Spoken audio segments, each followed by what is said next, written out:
AP రాజధాని అమరావతిలో ప్రపంచ స్థాయి అండర్గ్రౌండ్ పవర్ ఇన్ఫ్రాస్ట్రక్చర్ ఏర్పాటు చేస్తున్నట్లు మంత్రి లోకేష్ తెలిపారు. అండర్గ్రౌండ్ పవర్ ఇన్ఫ్రాస్ట్రక్చర్ వేగంగా రూపుదిద్దుకుంటుందని చెప్పారు. భూగర్భంలో హైటెన్షన్ లైన్ వేయడం ద్వారా భద్రత పెరుగుతుందని వివరించారు.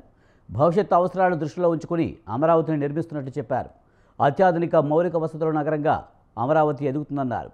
ప్రపంచ స్థాయి ప్రమాణాలతో అమరావతి రూపుదిద్దుకుంటుందని లోకేష్ ఎక్స్లో పోస్ట్ చేశారు.